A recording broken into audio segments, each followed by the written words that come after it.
Dieu est mort, et nous l'avons tué. Nietzsche ne le crie pas car on célèbre une victoire. Il écrit ces mots comme un crime dénoncé, un effondrement silencieux qui s'était entraîné à des siècles. Lorsque le philosophe prononce cette phrase dans la science Gaïa et la répète dans celui-ci parlait Zarathustra, il ne parle pas seulement de la religion. C'est parler de la base invisible qui soutenait une civilisation entière. Valeurs morales, sens de l'existence, idée de la vérité, réconfort face à la souffrance. Avec la modernité, l'avancement de la science, l'émergence de la pensée critique et la fragmentation culturelle, cette base a commencé à s'effondrer. Dieu, pour Nietzsche, était le symbole ultime d'un monde ordonné, prévisible et sûr. Sa mort représente la fin de la certitude absolue, la disparition d'une dernière référence, la démolition d'une fondation sur laquelle nous vivons pendant des millénaires.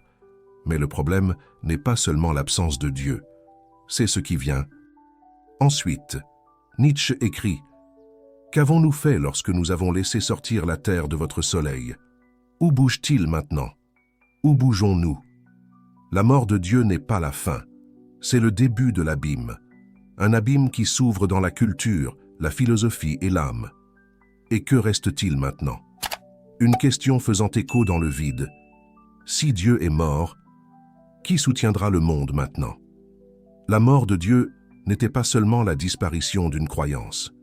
C'était l'effondrement d'une fondation millénaire. Pendant des siècles, l'idée de Dieu a fonctionné comme une sorte de boussole existentielle. Elle nous a dit qui nous sommes, d'où nous venons, d'où nous allons. Elle a donné un sens à la souffrance, à la moralité, à l'amour, au temps. Sans Dieu, toutes ces certitudes ont commencé à trembler. Nietzsche s'est rendu compte avec une clarté brutale. Il a compris que l'absence d'un sens transcendant ne génère pas seulement la liberté, il génère également vertigo. Parce que, soudain tout semble possible, mais rien de plus ne semble nécessaire. S'il n'y a plus de but absolu, s'il n'y a plus de bien suprême, si la vie n'est plus une mission donnée par quelque chose de supérieur, que reste-t-il? Il ne reste plus rien. Nihilisme laissé. Et Nietzsche a été l'un des premiers à affronter de front le nihilisme. Sans déguisement, sans vain espoir. Aucune promesse réconfortante. Il l'a appelé le plus dérangeant de tous les invités. Un invité qui envahit l'âme moderne et chuchoté. Il n'y a plus de sens, tout est vain, tout est de l'appareil. Ce vide post-Dieu se propage partout, dans l'art qui ne fit pas de vignement, dans la politique qui manipule, dans l'œuvre qui se fatigue, dans les relations qui ne touchent pas, dans la vie qui passe sans quitter marque. Nietzsche a vu la modernité comme un temps pour dériver, avec une technologie avancée, mais une spiritualité en faillite, avec des informations excessives, mais une pénurie de sens. Et dans cet effondrement, chaque individu est laissé seul. Oui, mais désorienté, comme quelqu'un qui se réveille au milieu de l'océan sans boussole et sans terre en vue. C'est le défi. Pas seulement réaliser la mort de Dieu, mais traiter avec le monde qui se tenait après sa chute. Avec la mort de Dieu, Nietzsche pointe l'arrivée inévitable du nihilisme. Mais qu'est-ce que ce nihilisme de toute façon? Le nihilisme n'est pas seulement le désespoir, c'est la vidange profonde de la valeur. C'est à ce moment que toutes les structures qui ont soutenu nos vies perdent la luminosité, le poids, la force. C'est à ce moment-là que les choses continuent de se produire. Mais elles ne semblent pas avoir de sens. Nietzsche distingue deux types de nihilisme, nihilisme passif et nihilisme actif. Le premier est l'effondrement silencieux, c'est le retrait déguisé, c'est celui qui continue de vivre, mais par inertie. Les œuvres, les études, la consommation s'amusent, mais à l'intérieur, c'est vide. C'est l'ennui qui s'érode, l'apathie, cette anesthésie, ce look perdu qui dit tant de choses. C'est le jeune homme qui sent que tout a déjà été dit. C'est l'adulte qui suit la routine, mais estime que quelque chose d'essentiel manque. C'est la culture de la répétition, de l'excès, de l'épuisement. Le nihilisme déjà actif en est l'opposé. C'est celui qui fait face à l'abîme et décidé de créer. Nietzsche croyait qu'avant la mort de Dieu, il reste deux choix. Ou vous vous rendez au néant, ou vous devenez un créateur de sens. C'est le défi tragique de la modernité. Sans une vérité absolue ci-dessous, chacun de nous doit assumer le poids de l'inventer de sa propre vérité, et ça fait peur. Car cela nécessite une responsabilité radicale, nécessite une force d'esprit. Cela nécessite une maturité pour vivre sans garantie. Le nihilisme n'est donc pas seulement un diagnostic philosophique, c'est une expérience quotidienne. C'est dans le vide que nous ressentons après une réussite. Dans la crise qui arrive, sans avertissement, dans la profonde solitude de ceux qui vivent dans l'automatique. Nietzsche ne romance pas cet état, mais cela ne lui échappe pas non plus. Il plonge dans le nihilisme pour le traverser, et c'est dans cette plongée qu'il commence à construire sa philosophie de l'avenir. Nietzsche a prédit une figure symbolique qui, selon lui, émergerait dans le vide laissé par la mort de Dieu, le dernier homme. Qui est ce dernier homme? C'est celui qui échappe à l'angoisse de la liberté, qui ne veut pas créer de nouvelles valeurs, veut du confort. Cela ne veut pas vrai, veut la distraction. Cela ne veut pas de profondeur, veut la stabilité. Le dernier homme vit une existence chaleureuse. Évitez les risques, empêche la douleur, évitez l'effort. Il ne croit plus aux grands idéaux, ne croyez pas en vous. Mais cela ne souffre pas non plus, parce qu'il a anesthésié son propre esprit. Il dit « avant le confort que la grandeur ». Avant la sécurité que la liberté, plutôt divertissement que la vérité. Nietzsche décrit ce genre comme quelqu'un qui clignote. C'est un être humain réduit à la consommation, à la passivité, à la médiocrité volontaire. C'est quelqu'un qui a changé le sublime pour les agréables, l'abîme pour la stabilité. C'est la société qui se moque des rêveurs. Cela élimine les philosophes. Cela transforme la vie en une séquence de distractions. Le dernier homme ne tue personne, mais cela n'économise pas non plus. Il vit, mais sans âme. Et pourquoi Nietzsche se soucie de lui? Parce qu'il représente l'avenir de l'humanité, si rien ne change. C'est le portrait de ce que nous pouvons devenir lorsque nous ne sommes plus grands, quand nous abandonnons être libres de peur de tomber, lorsque nous échangeons l'angoisse créative contre la zone de confort. Le dernier homme est parmi nous, peut-être aux États-Unis, et reconnaître que c'est la première étape pour ne pas le devenir. Pour Nietzsche, l'effondrement de toutes les valeurs traditionnelles ne devrait pas nous conduire à la démission, mais à la réinvention. Et c'est à ce stade qu'il présente son idée la plus puissante et la plus controversée, le Übermensch, le Superman. Superman n'est pas un surhumain étant au sens physique. Ce n'est pas un héros de bande dessinée. C'est quelqu'un qui a transcendé les anciennes valeurs et avait le courage de créer le leur. C'est celui qui regarde le monde sans béquille religieuse, sans morale héritée, pas de dogme. Et pourtant, il trouve des raisons de vivre. Nietzsche dit « L'homme est quelque chose qui doit être surmonté », parce que, pour lui, l'être humain ordinaire est toujours un projet inachevé, arrêté au ressentiment, à la culpabilité, au déni de la vie. Superman, au contraire, indique la vie. Avec toutes vos douleurs, contradictions, pertes et impuissance. Il ne fuit pas l'existence. Il la serre dans ses bras avec fureur et amour. C'est quelqu'un qui vit sans approbation. Cela ne s'attend pas à une rédemption future. Qui trouve un sens dans le fait même de créer un sens. Cette figure symbolise un idéal de maturité radicale. Pas la perfection, mais la profondeur. Pas de sainteté, mais de l'intégralité. Le Superman est celui qui a traversé le nihilisme et est revenu avec une nouvelle vision du monde. Il ne regrette pas l'absence de Dieu.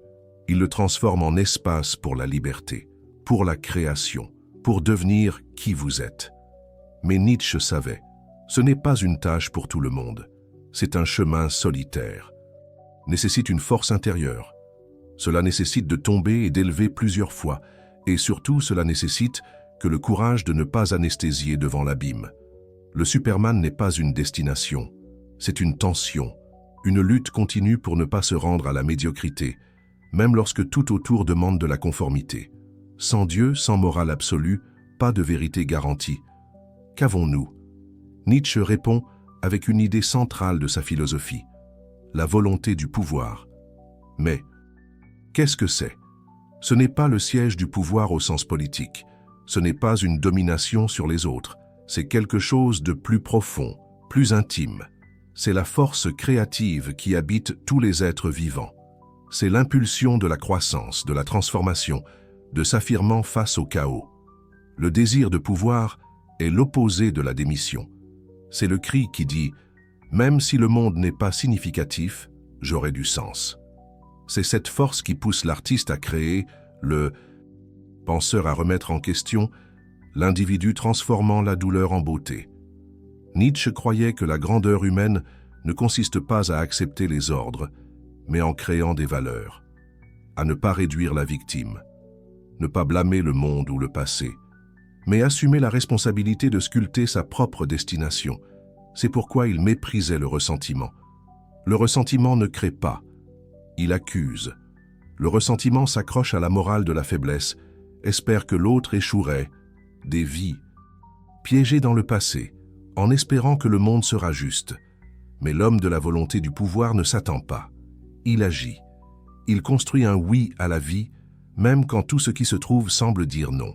C'est ce qui différencie ceux qui survivent seulement qui vivent vraiment. C'est ce qui sépare le dernier homme de Superman. C'est ce qui rend possible une existence qui ne se limite pas à la répétition, mais il osait créer le nouveau. Et voici le point le plus difficile. Le désir de pouvoir n'est pas confortable. Elle ne promet pas la sécurité. Il nécessite une confrontation, nécessite des efforts, nécessite du courage. Mais ce n'est qu'à travers elle que nous pouvons faire la vie, pas un fardeau à porter, mais un travail à créer. Nietzsche savait que sans Dieu, sans commandements éternels, sans un bien absolu de l'extérieur, la vie pourrait plonger dans un énorme vide. Mais il pensait également que cet abîme était une invitation, un défi pour les forts, aux courageux, pour ceux qui souhaitent se réinventer. C'est là que le concept le plus controversé et peut-être le plus mal compris de toute sa philosophie est né, le Übermensch, le Superman.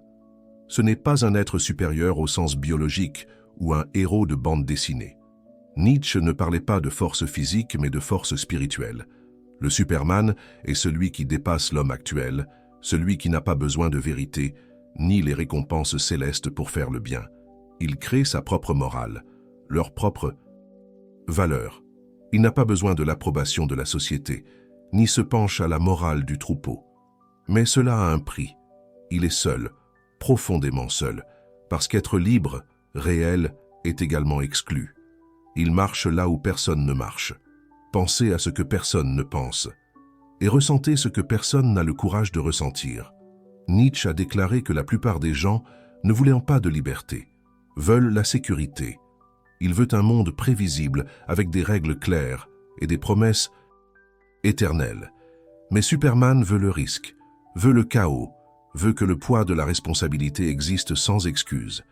Il vit comme si la vie était une œuvre d'art, parce que vous savez qu'il n'y a pas de script prêt, seulement sa propre main, tremblant, courageuse, humaine, sculpter le sens. Cet homme ne nie pas la douleur, il la traverse, et en elle trouve la force. Il n'échappe pas à l'angoisse, il la transforme en sagesse. Il ne cherche pas à être sauvé, il cherche à être entier. Nietzsche ne croyait pas que cet homme existait déjà. Pour lui, c'était une promesse, un horizon, un objectif, mais un objectif qui ne peut être atteint que lorsque nous cessons d'être esclaves de croyances héritées, d'attentes des autres, et nous assumons le rôle des auteurs de notre propre existence. Au fond, le Superman n'est pas quelqu'un au-dessus des autres, c'est quelqu'un au-dessus de vous-même. Surtout ce jour, cela le limitait. Et peut-être, dans des moments de silence, quand vous osez être sincère avec votre propre âme, vous ressentez cet appel aussi. Nietzsche nous a conduits ici, à retirer le sol, pointer le ciel vide, Power les voiles de la morale, de la religion, de la certitude. Et maintenant, que reste-t-il? C'est à ce stade que beaucoup ressentent le froid dans la colonne vertébrale. Parce que la liberté totale, sans dogme, sans signification, sans le paradis, attend, ce n'est pas léger, il pèse. C'est comme si Nietzsche nous mettait devant un miroir cassé, sans cadre, et dire « Maintenant, créez l'image que vous refléterez ». Mais comment créer sans devenir fou? Comment vivre sans se perdre? Nietzsche nous invite à ce qu'il appelle le retour éternel. l'idée la plus radicale de responsabilité, l'hypothèse dans laquelle tout ce que vous vivez, chaque geste, chaque choix, chaque douleur et chaque joie se répétera infiniment, exactement de la même manière. Et la question qu'il pose est: accepteriez-vous de vivre à nouveau votre vie tout comme elle l'était pour toujours?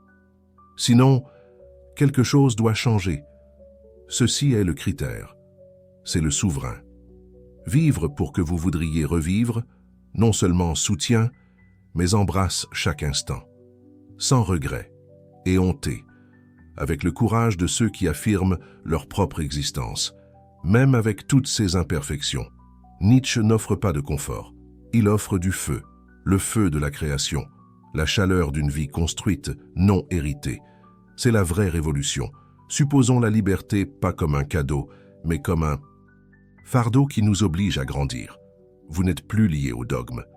Mais maintenant, vous devez décider de ce qui vaut la peine d'être vécu. Et c'est la question qui résonne comme le tonnerre. Qu'est-ce qui dans votre vie est digne de retour éternel? Nietzsche ne veut pas de followers, veut des créateurs. Vous voulez que vous vous libérez, non seulement de Dieu, mais de l'idée que quelqu'un vous dira comment vivre. Parce qu'à la fin, il ne s'agit pas de la mort de Dieu. Il s'agit de la naissance d'un être humain capable de devenir ce qu'il est. Nietzsche n'est pas venu pour offrir du confort, il est venu au feu. Prenez les béquilles, soureaupirez les murs, et vous mettez devant vous, nu, fragile et complètement libre. La mort de Dieu pour lui n'était pas une fin.